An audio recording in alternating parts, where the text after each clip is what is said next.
सस्ता होना गलत तभी है जब हम सस्ते की वजह से कुछ गलत खरीद रहे हैं या कुछ गलत बेच रहे हैं। सस्ता खरीदना सस्ता हम बेच सकते हैं, सस्ता हम खरीद भी सकते हैं अगर वो प्रोडक्ट अच्छा है और हम जब खरीद रहे हैं तब और जब हम बेच रहे हैं वो सही है। उसके बाद हमें उसके आफ्टर सर्विसेज़ मिल रही हैं या नहीं मिल रही हैं, या कस्टमर का जो जो डिमांड है या जो उसकी ज़रूरत है वो हम पूरी कर पाएँ। तो हम सस्ता खरीद भी सकते हैं और बेच भी सकते हैं। सिर्फ़ इस कॉम्पिटिशन में आकर बेचना सस्ता कि वो सस्ता बेच रहा है तो हम उससे भी सस्ता बेचें, वो गलत है। मैं यहाँ जो मेरा मेन पॉइंट है वो यही है कि किसी से होड़ में आके सस्ता बेचना नॉट अ बिज़नेस। वो तो बेकार का कॉम्पिटिशन हुआ ना। अब ज़बरदस्ती झगड़ रहे हो, वही गड्ढा खोदो, उसने गड्ढा खोदा, तुम भी गड्ढा खोदो, उसने गड्ढा खोदा, फिर तुम और खोदो। फिर जब उसने खोद के चला गया वो, फिर तुमने इतना गड्ढा खोद लिया कि तुम उसी में फँस गए। वो नहीं करना है। कॉम्पिटिशन होना चाहिए तो सर्विस से होना चाहिए, कम्युनिकेशन से होना चाहिए। उस चीज़ को हम फुलफ़िल कर पाएँ, ऐसा कुछ होना चाहिए।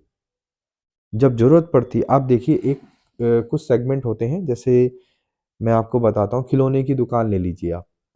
खिलौने की दुकान पे सब पेरेंट्स बनते हैं, जब नए-नए पेरेंट्स होते हैं, बच्चों के आगे सब झुक जाते हैं। बच्चा 1000 का टॉय खरीदने की बात करे, चाहे 5000 का, चाहे 10,000 का, वो खरीदता ही है। क्योंकि बाप है ना, कमा रहा है, तो उसके दिमाग में एक ही बात है कि मैं किसके लिए कमा रहा हूँ? अपनी औलाद के लिए। तो वो खरीद लेता है। चाहे 5000 में उसका बजट खराब हो जाए, उधारी माँग ले, वो चलेगा उसको, लेकिन उसको टॉय ज़रूर दिलाएगा। तो ऐसे में आप यहाँ मैं बताना चाहता हूँ कि कुछ चीज़ें ऐसी होती हैं जो क्वालिटी वाइज़ इतनी अच्छी होती हैं कि बंदा नहीं पीछे हटता, या फिर कह लीजिए कि कुछ जगह ऐसी होती हैं जहाँ पर आप मुँह माँगा पैसा माँग सकते हो, बशर्ते आपके प्रोडक्ट में दम हो। अगर टॉय वाले की दुकान पर वो शॉपकीपर 1000 की बजाय 2000 देता है और उस प्रोडक्ट में दम नहीं है, तो वो कस्टमर अपने औलाद को 2 थप्पड़ लगा देगा लेकिन नहीं खरीदेगा। और वहीं पे उसकी क्वालिटी अगर अच्छी है और वो ज़िद कर रहा है, तो कुछ तो ज़िद की वज़ह से वो बिक गया, कुछ क्वालिटी की वज़ह से बिक गया, ओवरऑल उसकी सेल हो गई। और वहीं वो प्रोडक्ट अगर अच्छा नहीं है, प्रोडक्ट में दम नहीं है, फिर चाहे वो 1000 का बोल के 800 बेचने की कोशिश करेगा, 800 में भी नहीं बिकेगा और 500 में भी तब बिकेगा जब उसके बच्चे को 2 थप्पड़ लग जाएँगे।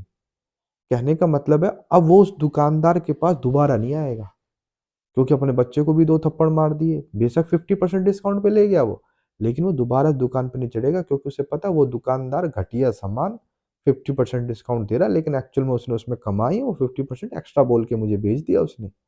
वो नहीं जाएगा, उस दुकान की तरफ रुख ही नहीं करेगा। तो दुकान शॉपकीपर का मतलब मेरा यहाँ ये हुआ कि अगर वही चीज़ की क्वालिटी हो तो हम 1000 की बजाय 2000 में बेच सकते हैं उसको। और दूसरी अच्छी बात कि अगर प्रोडक्ट में दम है तो वो दुकानदार ओ सॉरी वो कस्टमर जो है वो दोबारा आएगा।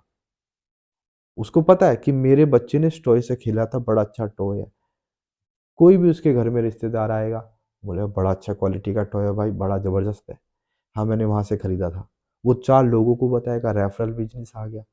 तो उस दुकानदार को कहीं एडवर्टाइज़मेंट करने की ज़रूरत नहीं पड़ी और उसके पास सेल बढ़ गई। तो आप मेरा पॉइंट समझ पा रहे होंगे, अगर आपके प्रोडक्ट और कम्युनिकेशन में दम है, तो आपका प्रोडक्ट 100 वाला भी 200 में बिक सकता है। अब मैं यहाँ ये भी नहीं कह रहा कि आप ओवर चार्जिंग करो, ओवर चार्जिंग नहीं करना है। कहने का मेरा मतलब है कि सस्ते से कॉम्पिटिशन नहीं करना है, क्योंकि सस्ता जो होता है वो बड़ा ही खतरनाक होता है, वो रुला ही देता है। तो इसी के साथ जय हिंद, जय भारत।